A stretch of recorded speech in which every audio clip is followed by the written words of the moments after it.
Hey there, Psych2Go fans. Welcome back to another Psych2Go video. Here's to another year of making psychology more fathomable and accessible. So let's begin. Isn't finding love and happiness often considered the pinnacle of life goals? And don't we all hold personal relationships as the key to achieving this goal?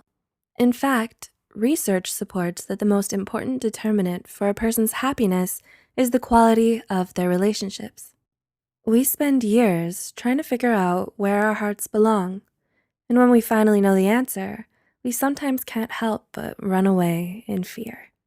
To be emotionally vulnerable with someone isn't for the faint of heart.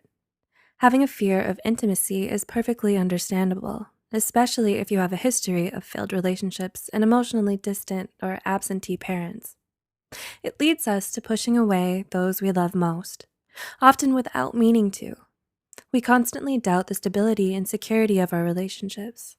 We waste so much time stewing in indecision that we miss our chance to be with them. With that said, here are 7 telltale signs you may be suffering from a fear of intimacy. 1. You're afraid of abandonment. Oftentimes, a fear of intimacy stems from a deep-seated and unresolved fear of abandonment. Those who grew up with neglectful parents and have an anxious avoidant attachment style are most likely to develop this fear.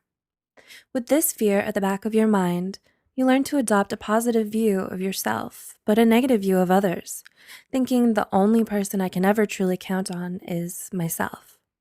You think that it's always better to leave before you're the one who's left behind, and so you're reluctant to let people in and struggle with long-term commitment. 2. You're fiercely independent. Don't get me wrong, there's nothing wrong with being independent. Of course, it's good to be competent, knowledgeable, and self-sufficient, but you should also know how to ask for help when you need it. If you're too independent, you will try to do everything on your own because you take pride in never needing anything from anyone. In a lot of ways, it's what makes you feel in control of your own life and enables you to keep your emotional distance from people by never allowing yourself to depend on them or need them. You are feeding your fear of intimacy by making sure you never have to succumb to having others fulfill your needs. Your independence gives you freedom by keeping everyone at arm's length. 3. You always fall for the wrong ones. Do you have a history of falling in love with all the wrong guys or girls? Do you find yourself attracted to people who are emotionally unavailable or distant in some way, or maybe abusive, rude, or unfaithful to you? Picking unhealthy partners is a common characteristic seen in those who have a fear of intimacy because it allows them to avoid getting too close to a person or ever having a stable or secure future with them. You might find damaged, aloof, or complicated people more appealing because you want to avoid intimacy and thus end up rejecting the ones who are actually more sincere to commit. 4.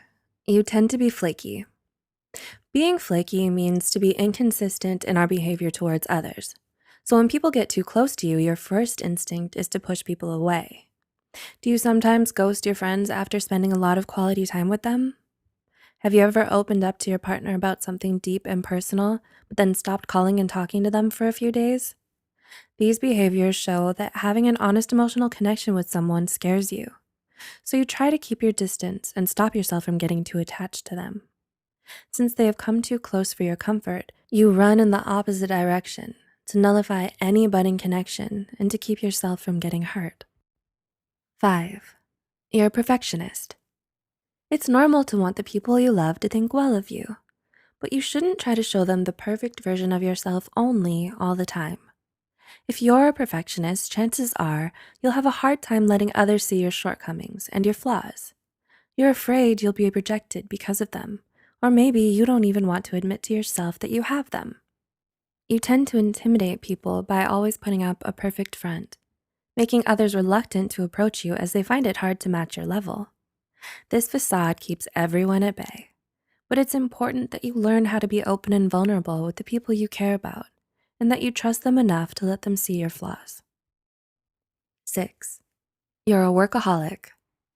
When you're practically married to your job, it barely leaves room in your life for any kind of relationship whatsoever. Maybe you're pouring so much of yourself into your job because you want to deflect your focus away from your personal issues and avoid having to confront them. You use your job and how you're too busy doing it as an excuse for not being able to form or maintain healthy and lasting relationships. People who are afraid of intimacy often throw themselves into their work to avoid having to commit to something serious. So if you're a workaholic, ask yourself if this is the reason why. 7. You sabotage your relationships. It goes without saying, of course, that people who are afraid of intimacy will often sabotage their own relationships. This is why having this kind of fear can be so destructive, because it robs you of the opportunity to have happy, stable, and functional relationships.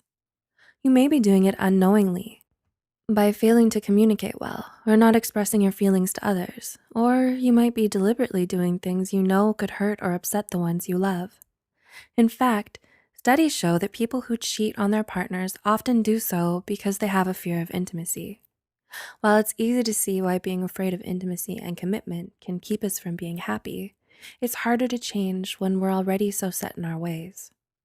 Painful memories, messy breakups, and unhappy early childhood experiences can leave us with a lot of emotional baggage.